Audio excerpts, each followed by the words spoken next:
Come on, man, hurry up. I'm here for a reason. Don't put. I don't mind you doing that. Yes, but I'm here this to is help. my legal right. This is my legal right to record you. But if you're gonna allow me to help you, or you got to take time to record, what you gonna do? I have to protect myself. Other citizens need services. I call because I'm trying to report a missing person. Okay, tell me about the missing person. All right, now this is it's my sister. She's not my blood sister, but we've been knowing each other all life. Right. She is in this room with me, and they denied her access to the room last night. And I didn't know. I didn't know this. You feel me? Security denied her access to the room last night. Okay. So stop right there. So did you and her get a room together? I got the room, but so I got the room in my name. Last night. The night before last. Okay. So on Friday night you got the room. On Friday night I got the room. Okay.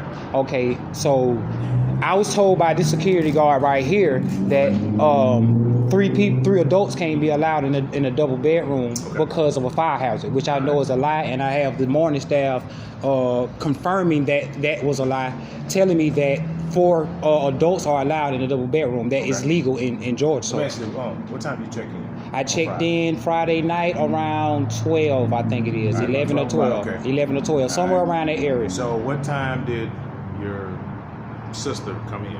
My sister was with me that night. I'm trying to explain to you. Okay, go ahead. Everything. I'm just trying to picture. I'm trying to get the timeline together. So, in my head. Go ahead.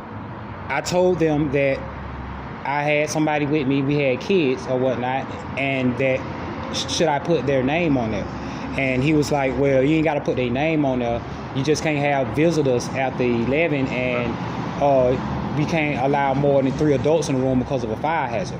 So even though I knew that was a lie, me and my family homeless, we don't have a choice. We got put out of this hotel room up here for basically discrimination. So we didn't have no choice. It's 12 o'clock. We had to find somewhere to sleep. So what happened was my wife, she went somewhere else and allowed my sister to sleep in the room with me and the kids. So we had made a plan to, try to switch out, since they was doing like that, and we paid for a week. Well, I may be gone for a day and they get to sleep that night or whatever the case may be. So I was there all that day, and my wife, she was gone with the kids. And when she came back this morning, she told me that she tried to come back last night and security sent her away, told her that she couldn't come up. She said she tried to come around 10:30. She told me that my sister tried to come around 8 o'clock and security. Yes, she said, yes. She said. She never came on Friday night. She came on Friday. We were all here on Friday night. We were all. Leave on Friday. I told you she left on Friday because they denied her access. They said that then she came back to try again. No. When my wife left that night, she said, "Okay, I'm gonna take the kids over here and TT y'all. Since 3 people can't be in the room, y'all go up to the room and sleep in the room tonight. Since I can find somewhere else to go tonight." So my sister slept in the room that night. So the next morning, she went to sell some plasma to get some money. And we already got paid for a week, so we just trying to get our money now. So she went to sell some plasma to get some money. And she came back later that day, and her and my wife left again about 5 or 6 o'clock. So I didn't hear from any of them until about 10 o'clock today when my wife came back and told me that my sister TT called her around 8:30 and told her that she was denied access, and she tried to come up. They have no phones in any of the rooms. They can't call. You can't call downstairs. So if somebody's down here for me, I wouldn't know. You feel me? These people are very rude. They are nasty people. Nasty people. And my family is homeless. I'm trying to keep them together. Right. And I try to ask. I'm asking. I came down here and the security guard was asleep. He was asleep. I said, "Sir, you sleep. It's a bad neighborhood. I don't feel safe around here." He told me, "It's not your job. Don't worry about it. Go to your room before I put you out." But I'm a human. That was tonight. I'm a human being, sir. I'm a human being. But the thing, I'm concerned about my sister. I haven't heard from her in 23 hours. Yeah. And it's all because these nasty people wouldn't allow her to come up to the room. Okay, so, all right. So is that pretty much the gist of it? That's pretty much the gist of it. Tell me this. Have you talked to your wife? I told you last time I talked to my wife. I've been talking to her back and forth. So she's good. Kids? The kids are good. The kids up there with you? No, right? the kids are with her. So they denied the kids too? She took the kids when they took the kids yesterday. I'm assuming they left the kids at her mama's house because when she came back, she didn't have the kids with her. So, what type of contact, since you got your phone, have you tried to get with your sister? I've been contacting her on Facebook Messenger. That's what she usually messages me on, and So, she how do you know Facebook that? Messenger says she hasn't been online in 23 hours. Okay, so hey, what about other family members? I mean, I've been trying to get in contact with her family. Nobody has seen her. Okay, where does she live right now? She live with us. She's with us. How old is she? She's 25. 25-year-old. She's been living with you guys, so you guys been going hotel to hotel. Recently, we have. And the last time you actually saw her was 6 o'clock yesterday. About 6 o'clock yesterday, somewhere around. Don't quote me, but it was somewhere around that time. Around here. In the room, she In the came room. up to the room. Okay. Yes, All right. Now, here's the thing. What makes you think she's missing? because I haven't contacted her.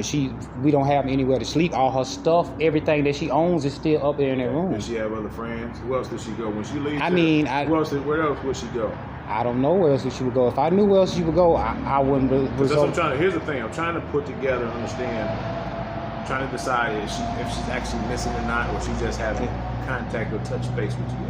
That's what I'm trying to figure out too. But I am scared because she is with us. She's with us. That's a family member. All her stuff is up there. She didn't even take a change of clothes with her. All her bags, all her hygiene items, everything. How long have y'all been over here? Since Friday night.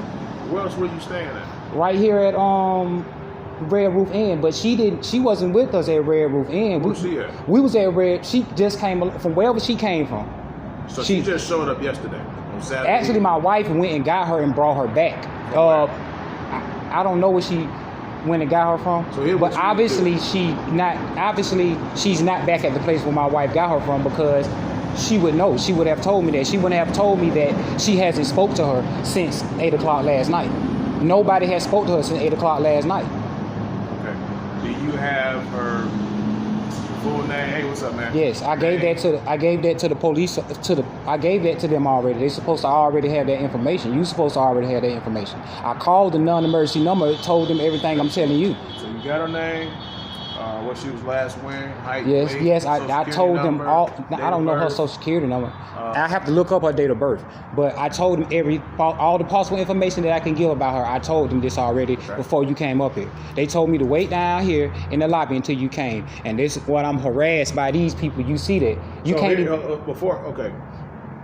In reference to them, okay, that's a whole different situation, because that's a civil issue, not criminal. So what you're gonna have to do with them, you're gonna have to contact whoever owns this place. Oh, I already know make that. their complaints around them. Yeah, I know that. Everything that they're doing and however you want to do that. As far as the missing person, let me make a call on that one, because technically she is under after this time 24 hours, so we can't make a missing person report. What I'm trying to is put together the timeline to try to figure out if she's actually missing or not. Okay, so yes, I can go ahead and do the report, but I want to make sure everything lines up before because what happens is once I put her on the system, basically she goes on the system nationwide as a missing person. Anybody who comes in contact with her, they run the information, it'll pop up and she'll be detained. Okay, and hopefully depending on whatever situation is, they can clear her so she can say, hey, I'm okay. Because she's of age, we cannot force her to come back here. Yes. You see what I'm saying? Yeah, so that's the thing. I just wanted to make sure she's safe. She could be dead out there for all I know. Does she have any mental issues? She don't have any mental issues. Any history of drug abuse? No. Sexual. She smokes weed, but I don't know if that counts as drug abuse. Does she have any boyfriends, anybody that she fears? Because here's the thing, I ask this question, I know a lot of people are like, nah, I want to tell. No, I understand. I understand. Her well-being is my very first concern. So if I had answers to any of these questions, believe me, I would tell you. But I don't know of any boyfriends that would want to harm her. I don't even know of any boyfriends. She ain't even ready to boyfriend type. Last year, Saturday, around 6 o'clock, she came, your wife brought her over, and then after that, she just disappeared. She didn't say where she was going? She came back that night, is what I'm told. You wasn't listening. She came back that night at 8, and she was denied access. And she was only gone for, what, an hour? An hour or two, but I did not know that, because like I said, there's no way you can call her to the room. Who told you that she was going that long? My wife. I'm saying I'm Was speaking your in wife circles. in the room? She was not. All she, right, man. Here's the thing. I hear everything She- you're saying. I'm trying you to piece asking me this the same together. questions. Because I'm trying- sorry. So I'm listen, sorry. listen. I'm Do you want sorry. help or not, man? I do want My help. job is to make sure I understand everything you're saying, detail by detail. Some of the things you're saying don't make sense. Tell me what I'm saying that don't make sense. Understand what it is, okay? Tell me what I'm saying that That's what doesn't I'm make trying sense, to please. understand. All right. What am I You saying? wanna understand, you know, if you want to do this for I'm not trying to do this. I'm concerned about my sister's well-being. She could be dead right now. Okay. And I'm trying to ask you, what am I saying that doesn't make sense? Y'all see Driver's this? license? Y'all see this? You have your I driver's license, don't have to sir. show you that, sir. I do. You make, well, I can't take your report. Do y'all see this? If you refuse to give me your information, Do y'all see this? if you're going to refuse to give me your Are you information, asking? Are you asking me for my you're information making for the a report? For the report? You're going to give me your identification. Oh, okay. I'm leaving. I will give you my identification, but you don't. You have to tell me that it's for a report. Do you see this? These are the people that's supposed to protect and serve us. Do you see this? Do y'all see this? These are the people. These are the people that's supposed to protect and serve us. They leave, and people's life is on the line. Do y'all see this? Do y'all see this, officer? His card number is 015.